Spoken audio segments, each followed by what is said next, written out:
Hello, hi, welcome welcome back. देखिए, हम लोग यहाँ पर सीखेंगे to determine capacity of cylindrical plate capacitor, यानी कि ऐसा कैपेसिटर बनाएंगे जिसकी दोनों प्लेट्स सिलेंड्रिकल हैं। आइए हम सिलेंड्रिकल प्लेट कैपेसिटर के लिए हेडिंग डालेंगे। सबसे पहले आप लोग अपना नोट्स बनाना चाहें अगर तो कैपेसिटी ऑफ सिलेंड्रिकल कैपेसिटर या सिलेंड्रिकल प्लेट कैपेसिटर ऐसा लिख सकते हैं आप। देखिए, डायग्राम कैसे बनाएंगे और इस टॉपिक को कैसे प्रिपेयर करेंगे मैं पहले बता चुका हूँ। हर टॉपिक को आप थोड़ा स्टेप्स में ब्रेक करें तो थोड़ा सा जल्दी तैयार हो जाएगा और लंबे समय तक याद रहेगा। कुछ स्टेप्स में ब्रेक कर रहे हैं इस टॉपिक को। चलिए देखते हैं पहला स्टेप क्या होना चाहिए हमारा प्रिपेयर करना अगर चाहें आप फर्स्ट स्टेप पे। तो हम सबसे पहले क्या करेंगे, ड्रॉ डायग्राम। एक तो डायग्राम बनाएंगे पहला काम, और एंड डिस्ट्रीब्यूट चार्जेस और हम लोग क्या करेंगे, चार्ज डिस्ट्रीब्यूट करेंगे। आइए बनाएंगे, अभी थोड़ी देर बाद बनाएंगे। पहले स्टेप्स की बात करते हैं। हम आपको इस आर्टिकल को कुछ स्टेप्स में लिख लीजिए तो दिमाग में आपके मतलब ब्रेन में ये सब लिखना है। ब्रेन में स्टेप्स आप कभी एग्जाम में लिख के ना आए, क्या जरूरत है, हमें अपनी तैयारी करने के लिए स्टेप्स याद रखने हैं। दूसरा स्टेप ध्यान रखिएगा, हमें क्या करना है इसका, फाइंड इलेक्ट्रिक फील्ड। हम लोग क्या करेंगे, इलेक्ट्रिक फील्ड फाइंड करेंगे। आप एक काम कर सकते हैं, अगर ये आर्टिकल आता है तो आप डायरेक्ट लिख सकते हैं और पुट फार्मूला। आप डायरेक्ट फार्मूला जो निकलेगा उसको पुट कर सकते हैं। मैं तो डेरिवेशन सिखाऊंगा इलेक्ट्रिक फील्ड निकालने का, लेकिन आप चाहें तो आप वो जो रिजल्ट आएगा फील्ड का वो सेकंड स्टेप में डायरेक्ट यूज कर सकेंगे। तीसरा स्टेप हमें क्या तैयार करना है, ये भी समझ लीजिएगा जरा भाई। तीसरे स्टेप में फाइंड पोटेंशियल। हमें फील्ड जब निकल आएगा तो हम पोटेंशियल फाइंड करेंगे। और चौथा स्टेप हमारा होगा, ध्यान रखिएगा, relates Q is equal to CV। इतने स्टेप्स हैं इस आर्टिकल को प्रिपेयर करने के लिए। अब बहुत आसानी से आप इसको समझ पाएंगे। आइए सबसे पहले स्टेप की बात करते हैं। पहला स्टेप हमारा है draw diagram and distribute charges. तो चलिए एक सिलेंडर बनाने चलते हैं। सिलेंडर मतलब डिसलाइक आप जानते हैं, है सिलेंडर, गैस सिलेंडर देखा आपने घर में, वही गैस सिलेंडर जैसा पाइप बनाना है। तो चलिए गैस सिलेंडर यानी सिलेंडर बनाते हैं। आप गैस सिलेंडर ना बना देना। तो सिलेंडर के लिए ध्यान रखिएगा, दो प्लेट्स बनानी पड़ेंगी आपको जो कोसेंट्रिक हो। ऐसे दो सिलेंड्रिकल प्लेट्स बना रहा हूं। एक ये सिलेंडर ले लीजिए आप, ऐसे थोड़ा सा यू बनाइएगा, बॉटम है इसका, और एक ये सिलेंडर है दूसरा, ये मतलब दूसरा बॉटम ये बना लीजिएगा आप। तो ये एक सिलेंडर हो गया। दूसरा सिलेंडर ये है, देखिए there are two cylinders makes cylindrical plate capacitor. दो सिलेंडर है, इनका जो कॉमन एक्सिस है वो ये है, ओ से जा रहा है, ये मान लो यहाँ सेंटर ओ है और यहाँ का सेंटर ओ डैश है। देखिए रेडियस की बात करें अगर तो इसकी रेडियस आप ए ले लीजिए और इसकी रेडियस बी ले लीजिए। ये सब थोड़ा सा लेबलिंग वगैरह लिखिएगा भी थ्योरी में और बनाइएगा भी, है ना। अब देखिए सबसे पहले किसी भी मेथड से कैसे भी आप अंदर वाली प्लेट को पॉजिटिव चार्ज के सोर्स की उसमें ले आएंगे कांटेक्ट में। तो ये इनर वाली प्लेट के पूरे सरफेस पर, ये देखो पूरे में डिस्ट्रीब्यूट होगा चार्ज, रिप्रेजेंट हम केवल यहां पर कर रहे हैं। तो इसके ऊपर कैसा चार्ज डिस्ट्रीब्यूशन हो जाएगा बताओ भाई, पॉजिटिव चार्ज डिस्ट्रीब्यूट हो जाएगा, राइट। और इसका इंडक्शन इफेक्ट होगा इस वाली प्लेट पर, तो यहां पर कैसा चार्ज आ जाएगा, निगेटिव। इधर बाहर आप क्या करेंगे, अर्थिंग दे देंगे। प्रॉपर मेथड है कैपेसिटर के डेरिवेशंस का। एक और बात, इस पर हम कहेंगे प्लस क्यू चार्ज है अंदर वाली प्लेट पर, इनर प्लेट पर प्लस क्यू चार्ज, और आउटर प्लेट में ले लीजिएगा माइनस क्यू चार्ज। ये चार्ज तो मैंने आपको पहला स्टेप बताया ड्रॉ डायग्राम। इस डायग्राम को और अच्छे से समझने के लिए आपको एक काम करना चाहिए।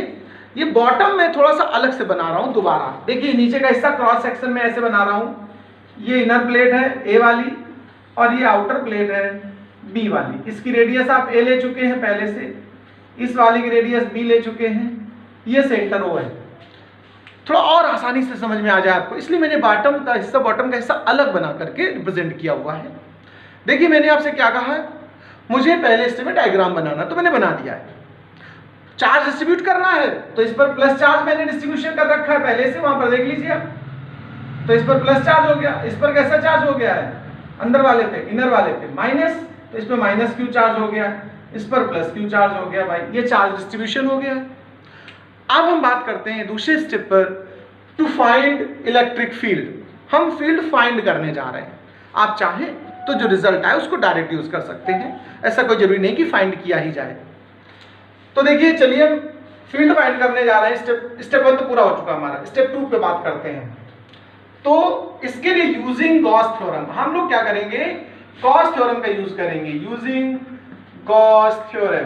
तो चलिए गॉस थ्योरम यूज करते हैं। अच्छा, गॉस थ्योरम का स्टेटमेंट तो आपने पढ़ ही रखा होगा। स्टेटमेंट क्या होता है, the electric flux passing through any Gaussian surface is equals to q by epsilon naught total charge enclosed by that Gaussian surface. तो ये, और हाँ एक बात, अगर डाइलेक्ट्रिक हो बाय द वे तो वहां पर एक k और ले सकते हैं। अगर इन दोनों प्लेट्स के बीच में डाइलेक्ट्रिक आप इमेजिन करें तो, ना इमेजिन करें कोई बात नहीं, मैंने लेट किया है, मैं तो लेट कर रहा हूं इन दोनों प्लेट्स के बीच में एक कोई डाइलेक्ट्रिक है जिसका कांस्टेंट k है, तो हम एप्सिलॉन नॉट k लिखेंगे। अब इसके बाद की बात करते हैं थोड़ा सा और आगे। तो हमने एक वर्ड यूज किया, गॉस थ्योरम यूज करनी मुझे। अब गॉस थ्योरम ऐसे कैसे यूज कर दोगे जब तक गॉसियन सरफेस नहीं होगा। तो देखिए हमने क्या किया, एक बीचों बीच इन प्लेट्स के बीच में गॉसियन सरफेस इमेजिन किया इस तरीके से, डॉट डॉट ये वाला देख लीजिए। अब ये बहुत गंदगी हो गई, इसको साफ कर दे रहे हैं जिससे आपको अच्छे समझ में आवे। अब मान लीजिएगा अंदर ये पॉजिटिव चार्ज डिस्ट्रीब्यूट था, ये ऐसे पूरे पे प्लस क्यू है। तो ये जो गॉसियन सरफेस के लिए आपने ड्रॉ किया, ये गॉसियन सरफेस है, गॉसियन सरफेस, ठीक है भाई। इसकी रेडियस आप r ले लीजिए। यहां भी बता दे रहा हूं, ये गॉसियन सरफेस यहां से पास हो रहा है बीचों बीच से, ये गॉसियन सरफेस है, ये भी एक सिलिंड्रिकल सरफेस ही है गॉसियन सरफेस। तो इसकी रेडियस हमने कितनी ले ली है, r ले ली है। पूरे में ऐसे ऐसे ऐसे ऐसे पूरे में है, मतलब फुल है, एकदम पूरा सिलेंडर ही है, कुछ ऐसा नहीं। हम इस गॉसियन सरफेस पर फील्ड पहले फाइंड करेंगे, यानी कि गॉस थ्योरम तभी अप्लाई हो सकती है जब गॉसियन सरफेस बना लिया जाए।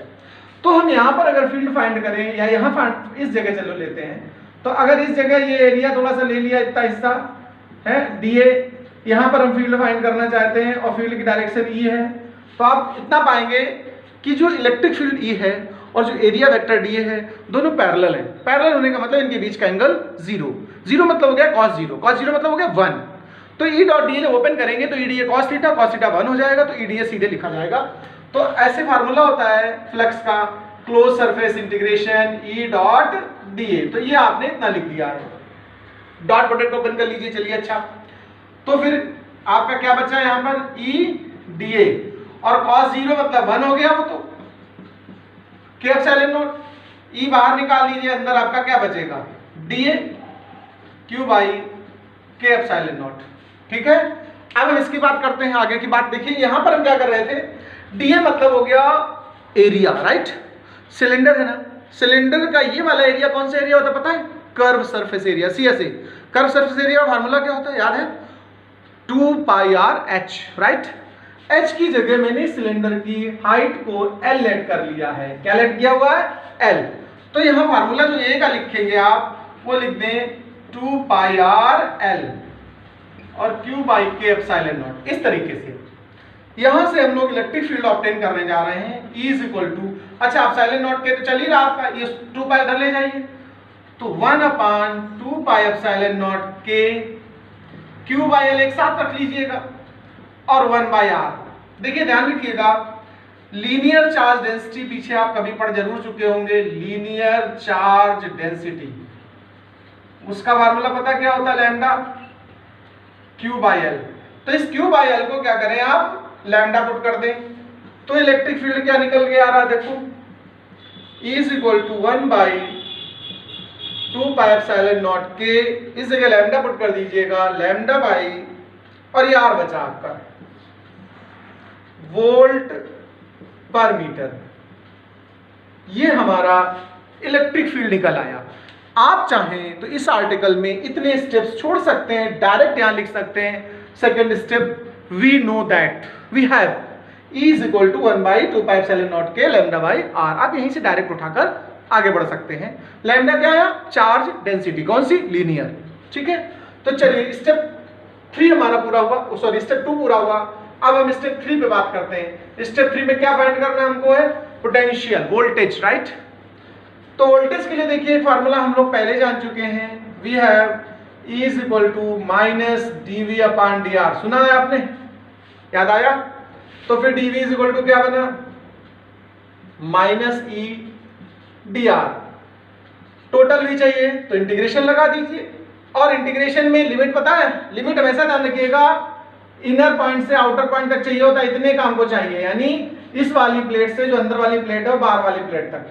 तो अंदर वाली प्लेट के लिए अगर आप चाहें तो रेडियस कितनी है, ए है, बाहर वाली प्लेट तक का हमें चाहिए पोटेंशियल डिफरेंस, तो बी ले लीजिएगा, ई और डी आर। ई की वैल्यू ये वाली यूज कर दीजिए यहाँ पर, तो v is equal to minus A to B 1/2 pi epsilon naught K lambda by R और डी आर। इसका इंटीग्रेशन करने जा रहे हैं हम लोग, तो जो कांस्टेंट है उनको बाहर निकाल दीजिए आप। कांस्टेंट क्या, 1/2 पाई एप्सिलॉन नॉट के और लैम्डा, यहाँ ए से बी 1/r और डी आर बन गया है, कोई दिक्कत नहीं इतने में। अब 1/r है ना, इंटीग्रेशन आपको आता होना चाहिए कि 1/x और dx अगर होता है इंटीग्रेशन, तो ध्यान रखिएगा log बेस ई एक्स हो जाता है। ये बेस ई लॉग में अगर होता है इसको बोलते हैं नेचुरल लॉग। क्या बोलते हैं, तो आप चाहें तो इसे ln भी लिख सकते हैं, ln x। ये स्टाइल भी है और ये स्टाइल भी है, मैं तो log बेस ई एक्स पूरा लिखूंगा, बहुत जगह बुक्स में ln लिखा मिलेगा, तो आप समझ लीजिएगा वो नेचुरल लॉग होता है, शॉर्टकट में ln लिख देते हैं, वैसे उसका पूरा है log बेस ई एक्स। तो चलिए 1/r का इंटीग्रेशन करते हैं, तो v is equal to 1 by minus का 2 पाई एप्सिलॉन नॉट के और lambda log base E R, और जो लिमिट्स हैं वो बैक साइड में लिख दीजिएगा। ए से बी लिमिट चल रही ना, तो पीछे यहां लिख दीजिए ए से बी लिमिट, ए से बी लिमिट हो चुकी है। लिमिट अप्लाई करना तो आप जानते ही हैं, 1/2 pi epsilon naught K lambda, limit लगा दीजिए, सबसे पहले अपर लिमिट और फिर माइनस करके लोअर लिमिट, ठीक है, माइनस लगा दीजिए। log m minus log n, तो आप पता ही है log m/n होता है, तो इसको रख दीजिए, तो v is equal to minus 1/2 pi epsilon naught K lambda log base E b/a। ये माइनस जो है ना वो ये बता रहा है कि अंदर से बाहर की तरफ पोटेंशियल धीरे धीरे डिक्रीज हो रहा है। तो चलिए निगेटिव साइन हटा दे रहे हैं, फिलहाल मैग्नीट्यूड वाइज केवल लिख रहे हैं 1/2 pi epsilon naught K, lambda भी q बाई l लिख दीजिए आप चाहें तो वापस फिर से, log बेस ई b/a। ये हमारा पोटेंशियल निकल आया है सिलेंड्रिकल कैपेसिटर के वजह से। ये ध्यान रखिएगा लैम्डा को मैंने फिर से रिमूव करके वापस q बाई l में रख दिया है। ये स्टेप हमारा पूरा हो चुका है। अब हम लोग q is equal to CV use करेंगे। Now q is equal to CV, तो C की वैल्यू रख लीजिएगा, तो C तो चाहिए मुझे, V की वैल्यू ये निकली है 1/2 pi epsilon naught K q by l log base e b/a। इसमें से Q कैंसिल करिए, तो C is equal to 2 pi epsilon naught K l, Q से Q कैंसिल हो चुका है, और अपान में आ जाएगा log बेस e b/a। ठीक है, ये फाइनल रिजल्ट आ गया फैराड। इसको एक बार और प्रॉपर वे में लिख दे रहे हैं साफ साफ, जिससे आप अच्छे समझ सकें। फाइनली सब स्टेप पूरे हो चुके हैं। जो रिजल्ट हमारा तैयार हुआ वो C is equal to 2 pi epsilon naught K l by log base e b/a farad. आप चाहें तो इसे एयर कैपेसिटर के लिए कर सकते हैं, तो for air k is equal to कितना होता है 1, तो फिर C नॉट 2 pi epsilon naught l log base e b/a भी लिखा जा सकता है। ये हमारा सिलेंड्रिकल कैपेसिटर की कैपेसिटी निकल आई है। नमस्कार।